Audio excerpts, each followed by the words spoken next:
Hi, I'm John Green. Welcome to Crash Course Religion. So meet the three sisters, corn, bean, and squash. According to Haudenosaunee tradition, they sprouted from the daughter of a spiritual figure, Sky Woman, providing the gift of agriculture. The Haudenosaunee have long believed the three sisters grew best when planted together, both a spiritual and practical perspective. Corn grows in the middle as a structure for the beans to climb, squash provides shelter from the harsh sun, and beans bind all three together as they grow. And around 500 years after these practices began, botanists have confirmed these insights with Western science. But wait a minute, aren't science and religion supposed to be locked in an eternal grudge match? Well, as it turns out, that rivalry might be a little overhyped.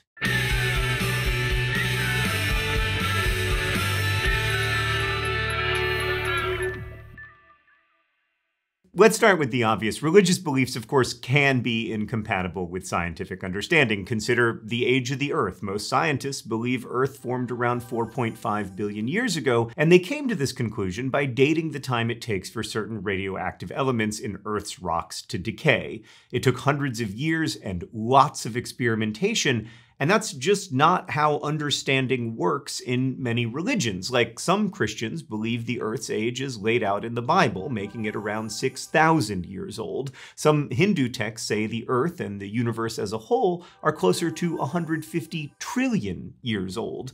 And sections in the Quran seem to claim that the Earth's creation lasted anywhere between 6,000 and 300,000 years, depending on who you ask. In each of these examples, knowledge is handed down through sacred texts believed by many to be both literal and irrefutable truth. And probably nowhere is this incompatibility more raw than in the standoff between creationism and the theory of evolution. Christian creationism holds that God created the world in 6 days. Adam, the first man, was formed like a sculpture from Earth's clay, and Eve was brought to life when God gave her Adam's rib. It's said that God created Adam in his image, a belief that's sacred and deeply held by many Christians, as well as some Jews and Muslims, although the story varies a bit in each telling. But then along comes a guy named Charles Darwin, and when he dropped On the Origin of Species in 1859, it shook a lot of people up, because, like, if life evolves from other life, that is a real problem for people who believe that all life was created by God at the same time. Darwin's work was the foundation for the modern theory of evolution, which states that humans evolved over a long period of time from an ancestor we also have in common with other apes. And that idea doesn't vibe with creationism. Or does it? We know from past episodes that perspectives are incredibly diverse, not only across religions, right, but also within them. So it would only make sense that creationism is also multifaceted. Some creationists, called theistic evolutionists, believe in a less literal interpretation of the Bible, where Adam and Eve are metaphors and evolution happens as an expression of God's creativity. They've found a way to reconcile the seemingly conflicting ideas of religion and science, and in that respect, they're not alone. Like, a recent survey found that while 59% of Americans think science and religion often conflict, only 30% think that science conflicts with their own religious beliefs. So it would seem that outside of big, heated debates like creationism or the age of the Earth, which are of course very important, on the individual level, a lot of people can and do find ways to balance their religion with science. So why do we think of these two concepts as eternal enemies? Well, I think there are a few reasons, but one is a story you may have heard about a telescope and a guy named Galileo. But that story is likely not the full truth. Let's head to the thought bubble. 500 years ago, it was common knowledge that the Earth was the center of the universe. Astronomers knew it, mathematicians knew it, priests knew it, but then it all came into question in the 1600s with the Italian astronomer Galileo Galilei. As the common story goes, Galileo's fervent insistence that the sun was actually the center of the solar system, thank you very much, was a big problem for him because the Catholic Church was heavily invested in the Earth-centric perspective. Despite warnings from the Pope, Galileo published a book that supported his sun-centered theory, and he was eventually called before the Roman Inquisition, thrown in prison, and only spared a tortuous death when his powerful friend stepped in to beg for his life. Or at least so the story goes. The truth, as always, is a bit more complex. The Inquisition knew its case against Galileo was weak, and so they offered him a plea deal. He was charged with suspicion of heresy and sentenced to a single day in prison before moving to house arrest. And at his very short trial, Galileo admitted to not necessarily believing himself that the sun was the center of the solar system. Thanks, Thought Bubble. So there were consequences to Galileo's scientific inquiry, and those consequences were enforced by the Catholic Church. But it's important to remember that Galileo's model didn't just threaten the church's religious authority, because the church wasn't just a religious institution. It was also a hugely powerful political institution, with wealth and leaders scattered throughout Europe. And more than a challenge to religious doctrine, I would argue that Galileo's inquiries undermined the church's political power and influence. So at least from my perspective, the story of Galileo is as much about those in power not wanting their authority to be questioned as it is about religion being inherently incompatible with science. After all, the church could have embraced a sun-centered view of the solar system and still existed as a church. In fact, it has. But the idea that religion and science are locked in perpetual tension is, of course, quite sticky, and stories like Galileo's have reinforced it over generations. This opposition was especially popularized in the 19th century by a couple guys you've probably never heard of, despite them likely influencing your views on religion and science. John William Draper and Andrew Dickinson White were academics, and both had their own reasons for positioning science against religion, particularly Catholicism. Draper worried about the growing power of the Pope, while White was concerned about overly strict interpretations of religion. Out of their writing, a new theory was born, the conflict thesis, which pitted science as an inevitable winner in a battle with religion.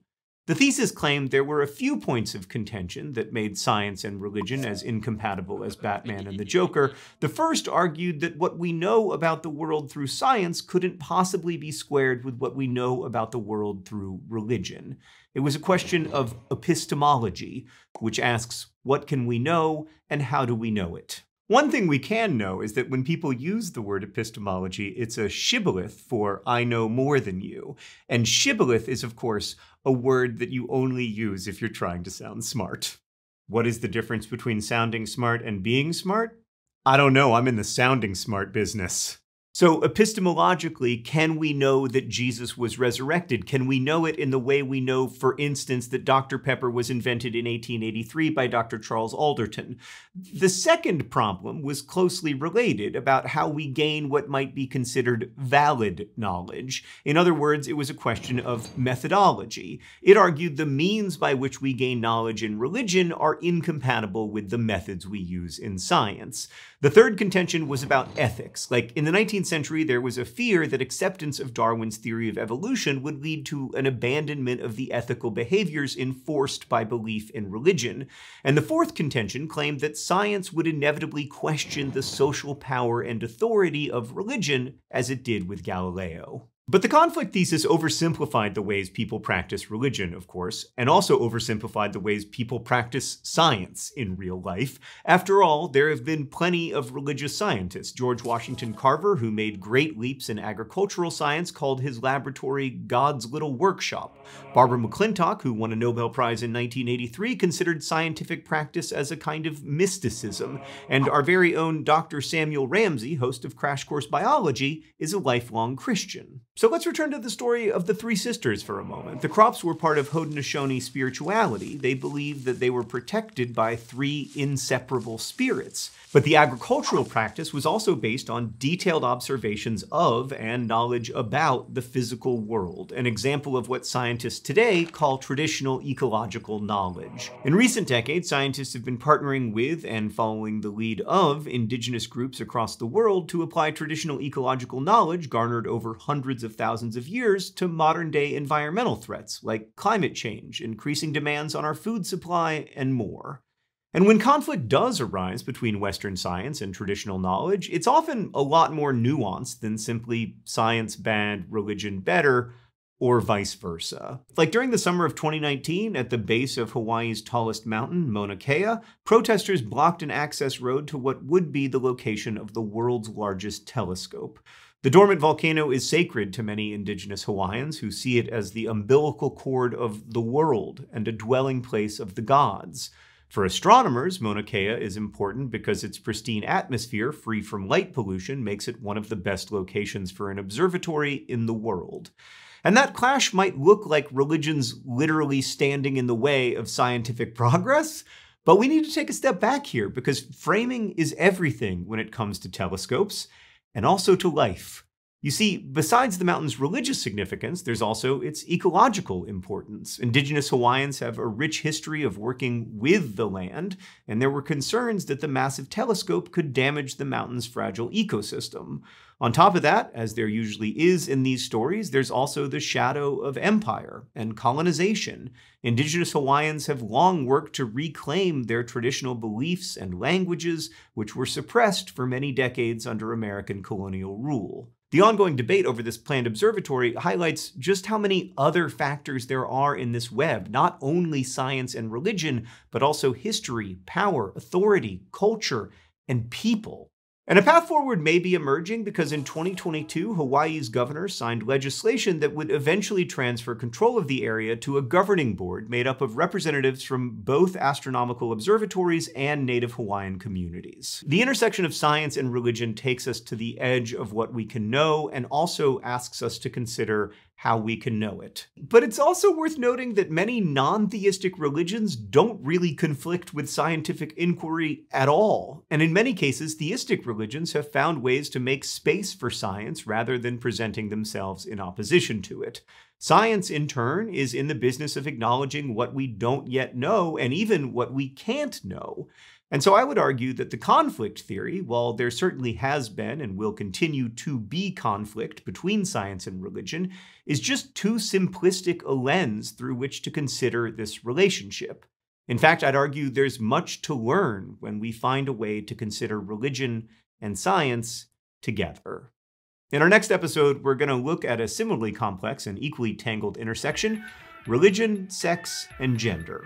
I'll see you then. Thanks for watching this episode of Crash Course Religions, which was filmed here at our studio in Indianapolis, Indiana, and was made with the help of all of these nice people. If you want to help keep Crash Course free for everyone forever, you can join our community on Patreon.